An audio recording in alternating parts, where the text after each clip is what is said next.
میں یہ جان چکا تھا کہ جمال خود بھی یہی چاہتا تھا۔ اس نے ہماری محبت کا خیر مقدم کیا اور ہم دونوں کو ایک چھوٹی سی تقریب میں رشتہ ارتباط سے منسلک کر دیا۔ 1 سال پلک جھپکتے ہی گزر گیا۔ میں نے کراچی میں ایک جنرل اسٹور کھول لیا تھا جس سے ہمیں معقول آمدنی ہو جاتی تھی۔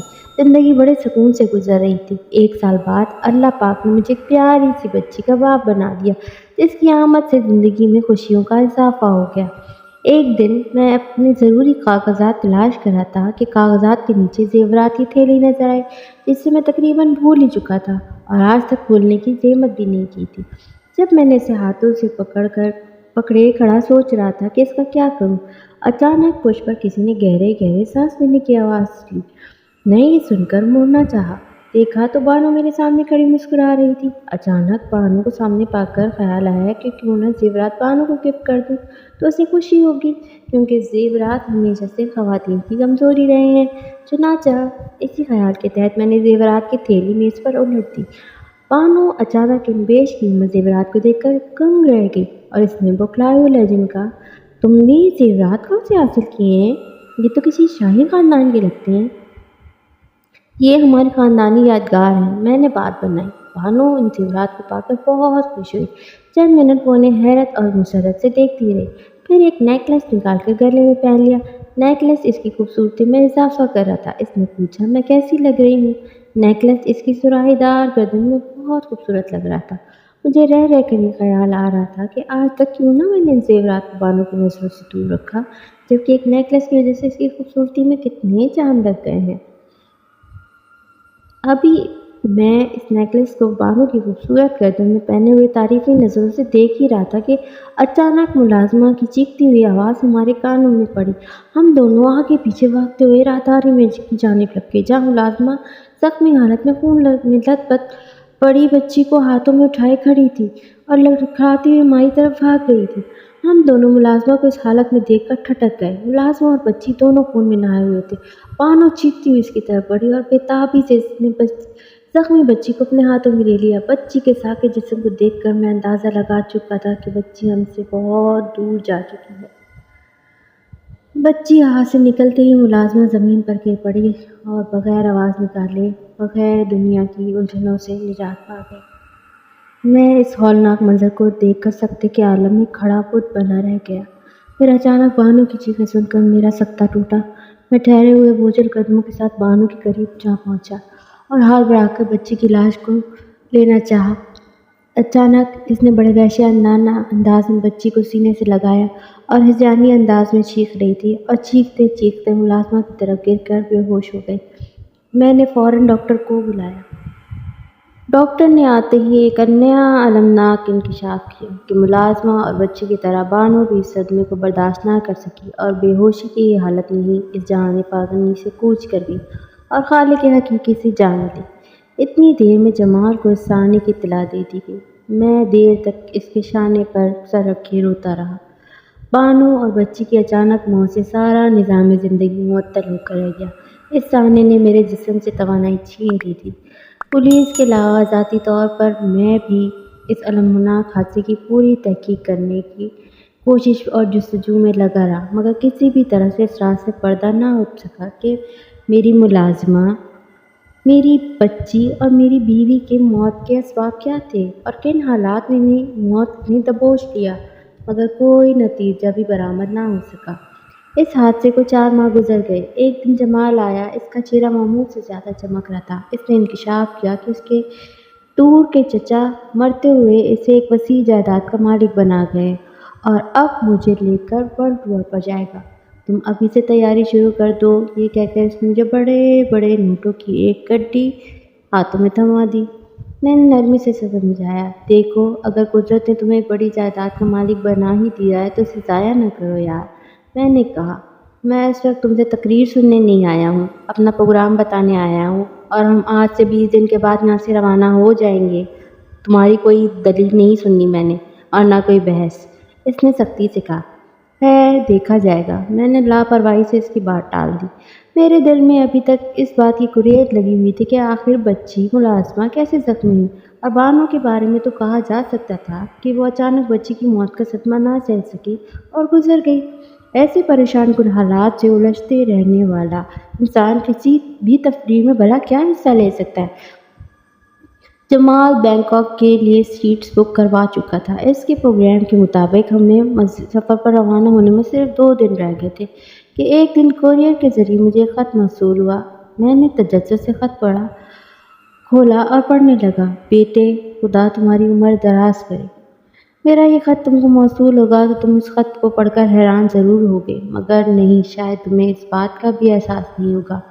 میں تم سے سینکڑوں میل دور بیٹھا ہوا بھی ہمیشہ روحانی طور پر تمہارے قریب رہا ہوں، اور میں یہ بھی جانتا ہوں کہ تم ان دنوں پریشان ہو اور اداس ہو۔ اللہ گواہ ہے کہ اگر میرے بس میں ہوتا تو میں تمہاری پریشانیوں میں سے تمہیں بچا لیتا، مگر بیٹے، تمہارے دشمن کے ہاتھ بہت لمبے ہیں۔ اس وقت تم جس حال میں بھی ہو اور جیسے بھی ہو، فوراً چلے آؤ تاکہ میں تمہیں اس عظیم خطرے سے آگاہ کر سکوں جو ان دنوں تمہاری زندگی پر اپنا منحوس سایہ ڈال رہا ہے۔ فقط تمہارا ہمدرد۔ خط ختم ہو گیا۔ خط کے راکب نے اپنا نام نہیں لکھا تھا، مگر جس انداز میں اس نے میرے ماضی کے چھپے ہوئے گوشے کی نقاب کشائی کی تھی اور اس نے مجھے آگاہ کیا تھا، اس کے راکب سلیم بابا کے علاوہ کوئی نہیں ہو سکتے تھے۔ اس دوران جمال بھی آ گیا۔ میں نے اس سے کہا، تم بینکاک کا ٹور کینسل کر کے میرے ساتھ رانی پور چلو۔ بڑی مشکلوں سے وہ رانی پور جانے پر راضی ہوا تھا۔ دوسرے دن ہم دونوں بینکاک جانے کے بجائے رانی پور گئے۔ ایک طویل مدت کے بعد جب میں نے جمال کے ساتھ رانی پور کی سرزمین پر قدم رکھا تو میرے دل کی حالت عجیب تھی۔ ہم نے قریبی ہوٹل میں اپنا سامان رکھا اور سفر کی تھکان اتارنے کے لیے بستر پر دراز ہو گئے۔ دوپہر کے 3 بج رہے تھے۔ اچانک دروازے پر کسی کی مسلسل 3 دستک سے میری آنکھ کھل گئی۔ جمال بدستور گہری نیند سو رہا تھا۔ میں الجھن میں پڑ گیا، یہ دستک دینے والا کون ہو سکتا ہے؟ چند لمحوں بعد جب میں نے دروازہ کھولا تو حیرت اور مسرت سے میرا منہ کھلا رہ گیا۔ سلیم بابا میری آنکھوں کے سامنے کھڑے مسکرا رہے تھے۔ سلیم بابا، میں نے حیرت سے چیختے ہوئے کہا اور لپک کر ان کے گلے لگ گیا۔ آپ کو کیسے پتہ چلا میں یہاں رانی پور پہنچ چکا ہوں؟ جواباً سلیم بابا کے چہرے پر ایک پراسرار مسکراہٹ پھیل گئی اور کہنے لگے، بیٹا، شاید مجھے تمہارے خون کی خوشبو جہاں تک کھینچ لائی ہے۔ میرا جسم ضرور بوڑھا ہو گیا ہے، مگر اب بھی اتنی قوت ضرور رکھتا ہوں کہ اپنے مالک کا استقبال کر سکوں۔ مگر یہ بتاؤ بیٹے، تم اتنے عرصے کیسے رہے؟ بہت نڈھال نظر آ رہے ہو، کیا بیمار تھے؟ یہ ساری گفتگو دروازے پہ کھڑے کھڑے کی جا رہی تھی۔ میرے عقب میں جمال نے اپنی موجودگی سے آگاہ کرتے ہوئے کہا، تم ان بزرگوار کو اندر آنے کا نہیں کہو گے میاں؟ اوہ، میں یکدم چونکا۔ معاف کیجیے گا بابا، اتنے عرصے بعد آپ کو سامنے پا کر اپنے آپ پر قابو ہی نہیں رہا اور اندر آنے کے لیے راستہ چھوڑ دیا۔ چند لمحے بعد جب ہم چائے پی رہے تھے اور سلیم بابا سے کہہ رہے تھے، مجھے اب اس بات کا ہمیشہ افسوس رہے گا کہ میں نے آپ کو اپنے آپ سے جدا کر کے زیادتی کی ہے، مگر میرے بچے، تم نہیں جانتے، تمہارا ماموں شیطان کا پیروکار ہے۔ اگر تم یہاں اس کی آنکھوں کے سامنے رہتے تو شاید وہ تمہیں اب تک موت کے گھاٹ اتار چکا ہوتا۔ مگر میرے بیٹے، مجھے یہ بتاؤ کہ کیا وہ زیورات ابھی تک تمہارے پاس محفوظ ہیں؟ ہاں بابا، میں نے جواب دیا، مگر میرے لیے وہ بہت منحوس ثابت ہوئے۔ ان زیورات میں سے ایک نیکلس میں نے اپنی بیوی کے گلے میں ڈالا۔ میرے گھر میں آنند فانند 3 جانیں خالق حقیقی سے جا ملی۔ میں نے صدمے سے کہا، ہاں میرے بچے۔ سلیم بابا نے سرد آنکھ کھینچتے ہوئے کہا، مجھے ان تمام باتوں کا علم ہے، ضرور ایسا ہی ہوا ہوگا۔ تو کیا آپ کو ان تمام واقعات کا پہلے سے علم تھا، جن کی وجہ سے میری بچی، میری بیوی اور میری ملازمہ کی جانیں ضائع ہو گئیں؟ میں نے صدمے سے کہا، بدقسمتی سے مجھے اس کا علم تھا، مگر میں اس وقت کو نہیں ٹال سکتا تھا۔ اب صرف اس کو ایک ہی ہستی ختم کر سکتی ہے، وہ ہے نواب زادی شمع۔ سلیم بابا نے انکشاف کیا، مگر یہ شمع کون ہے اور یہ کیا سلسلہ ہے؟ آپ کھل کے بتائیں۔ اور یہ ایک ہی مرتبہ کیوں نہیں بتا دیتے آپ؟ میں نے ناراضگی سے، ابھی نہیں میرے بچے، ابھی نہیں، مگر وہ وقت اب بہت جلد آ رہا ہے جب تم پر کچھ انکشافات ہوں گے کہ تمہاری خاندانی اموات کا سبب کیا ہے، ایسا کیوں ہوا، اور وہ پس پردہ شیطانی قوت کون سی ہے جو تمہارے خلاف سازشوں میں مصروف ہے۔ سلیم بابا